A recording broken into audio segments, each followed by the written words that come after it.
গঠবন্ধনৰ অংশ আম আদমি পাৰ্টি আৰু কংগ্ৰেছ দুয়োটা। কংগ্ৰেছ দলে তাতে বিজেপিৰ এজেণ্টৰ ভূমিকা পালন কৰিছে, এই কথাটো স্পষ্ট।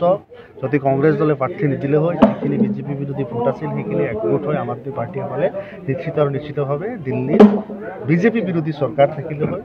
আৰু দিল্লীত সাম্প্ৰতিক নতুন চৰকাৰ অহাৰ পিছত যি ধৰণৰ উত্তেজনাপূৰ্ণ পৰিস্থিতি এটা সৃষ্টি হ'বলৈ লৈছে সেয়া নহয়। অন্যহাতে হাৰিয়ানাতো আম আদমি পাৰ্টিয়ে কংগ্ৰেছৰ চৰকাৰ অহাত বাধা দিছিল আৰু হাৰিয়ানাত আম আদমি পাৰ্টিয়ে বিজেপিৰ এজেণ্টৰ ভূমিকাত অৱতীৰ্ণ হৈছিল আৰু নহ'লে আজি হাৰিয়ানাত কংগ্ৰেছৰ চৰকাৰ বা ইণ্ডিয়া গঠবন্ধনৰ চৰকাৰ থাকিব। আমি ইণ্ডিয়া গঠবন্ধনত নাই, অন্ততঃ এইখিনি কথা ইণ্ডিয়া গঠবন্ধনত নথকা বাচ্চা পৰ্যন্তও জানে যে এইখিনি হৈছে। আচলতে তেওঁলোকে কাৰ এজেণ্ট, কংগ্ৰেছ আম আদমি পাৰ্টি, এইবিলাক কথা স্পষ্ট হ'ব।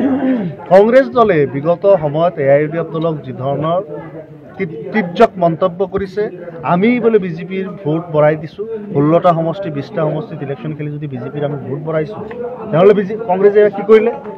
কংগ্ৰেছ আজি লজ্জাততো তেওঁলোকে লজ্জা পাব লাগে যে বিজেপিক অহাৰ কাৰণে দিল্লীত তেওঁলোকে খুচ হৈছে, তেওঁলোকে ভাল পাইছে।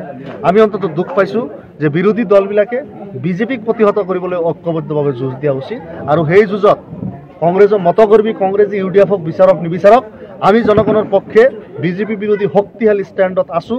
অহা দিনত বিজেপিক ক্ষমতাচ্যুত কৰিবলৈ যিমান মেহনত যিমান ত্যাগ কৰিব লাগে AIUDF দল প্ৰস্তুত আছে। আমি এতিয়া একলা চলৰ নীতিত আছোঁ। আমাৰ দলে কাৰো লগত মিত্ৰতা নাই, কাৰো লগত ঘনিষ্ঠতা নাই। কোনোবাই যদি আমাৰ দুৱাৰত আহে আমি চাম, সেয়া নহ'লে আমাৰ ষ্ট্ৰেংথ, আমাৰ অৰ্গেনাইজেশ্যন য'ত যেনেকুৱাকৈ আছে আমি ৰাজনীতি কৰি যাম, আমি ইলেকশ্যন তাতে খেলিম।